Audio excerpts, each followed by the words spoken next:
Hello students, welcome back to my channel. आज हम करने वाले हैं 5.4 एक्सरसाइज या कह सकते हैं ओवरऑल चैप्टर 5th क्वेश्चन का लास्ट क्वेश्चन। एंड इसे हम बहुत ही एक्साइटमेंट के साथ करेंगे बिकॉज अभी तक बहुत टाइम से 5.5 चैप्टर चल रहा था एंड आज इसका लास्ट डे है। तो चलिए, क्वेश्चन में क्या दिया हुआ है। एक फुटबॉल के मैदान में एक छोटा सा चबूतरा है। एक फुटबॉल का मैदान है, ठीक है, मैदान है, जूम कर लीजिए। वहाँ पे एक क्या है, छोटा सा चबूतरा। चबूतरा क्या होता है, मतलब सीढ़ी टाइप का बना हुआ है, ठीक है। तो जिसमें 15 सीढ़ियाँ बनी हुई। एक चबूतरा है, एक साइड पे छोटा सा ही है, वहाँ पे 15 सीढ़ियाँ बनी हुई। इसका मतलब n की वैल्यू हमें 15 मिलती है। अब देखिए, चबूतरा है, वहाँ पे 15 सीढ़ियाँ ऐसे करके बनी होंगी, ऐसे करके बनी रहेंगी, ठीक है। ये चबूतरा टाइप का बना हुआ है जिसकी लंबाई 50 मीटर। उसकी लंबाई जो है वो 50 मीटर है, मतलब हमें लेंथ दे रखी है 50 मीटर। और ठोस कंक्रीट की बनी हुई है, मतलब कि जो सीढ़ियाँ बनी है चबूतरे की वो कंक्रीट की बनी है, बहुत सॉलिड है।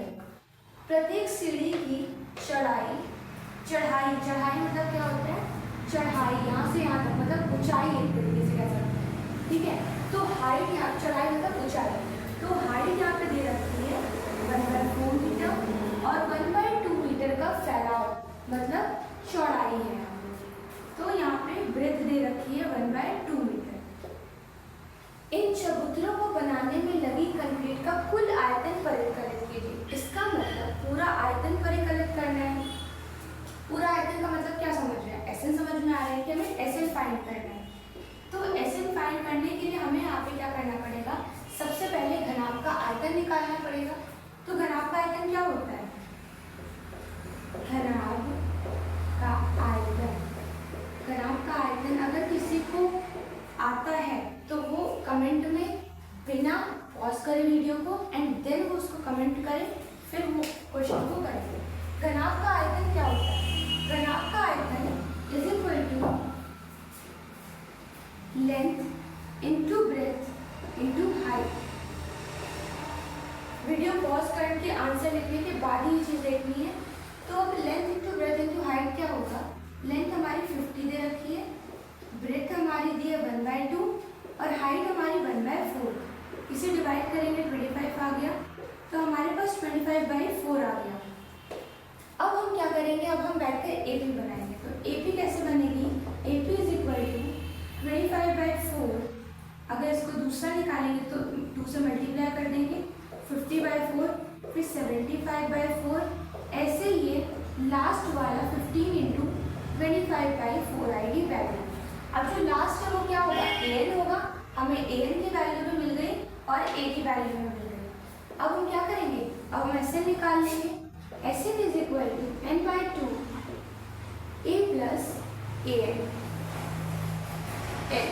अब L यहाँ पे क्या है, L मतलब AN होगा। अब मैं चाहे यहाँ AN लिखूँ या L लिखूँ, कोई यहाँ पे कंफ्यूज नहीं होगा क्योंकि आपने ऑलरेडी L को क्लैरिफाई मैंने किया था, L is equal to AN ही होता है। तो SN की वैल्यू हो जाएगी 15/2 A 25/4 plus 15 into 25/4 is equal to 15/2 25/4 plus 15 into 25 is equal to 375 divided plus हो गई 4। अब इसे ऐड करेंगे तो ये 400/4 हो जाएगा। 15 इंटू 2 इंटू 400/4, 4 से कैंसिल हो जाएगा, 100 आएगा एंड ये कैंसिल करेंगे तो 50 आ जाएगा, ठीक। तो आंसर क्या हो जाएगा, 750। ये हो गया S15 का आंसर। यही इसका मतलब क्या है, इस चबूतरे की पूरी लंबाई को बनाने में कंक्रीट का कुल आयतन कितना परिकलित किया गया, 750 मीटर, ठीक है। आयतन कितना, रुपए नहीं, 750 यहाँ पे हो जाएगा। मीटर स्क्वायर है, मीटर है तो मीटर क्यूब लगेगा क्योंकि आयतन की बात हो रही है। अगर स्क्वायर की बात होती तो स्क्वायर लग जाता, ठीक। तो ये हमारा क्वेश्चन था। आज हमारा ओवरऑल चैप्टर 5th कंप्लीट हो गया। इसके बाद अब मैं इसी वीडियो में एक बार फर्स्ट एक्सरसाइज से लेके लास्ट एक्सरसाइज तक के सारे फॉर्मूले को एक साथ कंक्लूड कर देती हूँ। अब हम सीखेंगे 5.1 से लेके 5.4 में क्या क्या चीज़ हमने पढ़ रखी थी, वो चीज़ों को मैं यहाँ पे कंक्लूड करता हूँ। तो सबसे पहले 5.1 एक्सरसाइज में हमने ए और डी के बारे में सीखा था कि ए क्या है, एक प्रथम पद होता है, डी सारवाद पद होता है। ठीक, यहाँ पे हमने एक चीज़ और कंडीशन सीखी थी कि यहाँ पे ए कैसे फाइंड करते हैं, डी कैसे फाइंड करते हैं। उसके अलावा अगर ए 11 आ जाए तो उसे ए प्लस 10 भी रखते हैं। ऐसी वैल्यूज को फाइंड करने के लिए हम इन फॉर्मूले का यूज करते हैं। ये 5.1 में सिर्फ इतनी ही चीज़ें थी, ए फाइंड करना, डी फाइंड करना। अगर ए 11 की वैल्यू आ रही है तो ए प्लस 10 डी 1 माइनस करके ऐसे वैल्यू निकालना। ऐसे ही ए 22 है तो ए प्लस 21 डी निकालना। ये हमारा 5.1 एक्सरसाइज में ओवरऑल था। उसके बाद 5.2 एक्सरसाइज आई जिसमें हमें फॉर्मूले की ज़रूरत पड़ी। 5.2 एक्सरसाइज, इसमें क्या हुआ कि इसमें आया, आपको दिया रहता था एपी में 4, 6, 8 फिर लेके समझ लीजिए 42 तक ले चला गया। तो यहाँ पे क्या हुआ, यहाँ हम ए फाइंड करते थे, 4 आता था। डी की वैल्यू a2 माइनस a1 करते थे, जहाँ हम 6 माइनस 4 करके 2 की वैल्यू डी की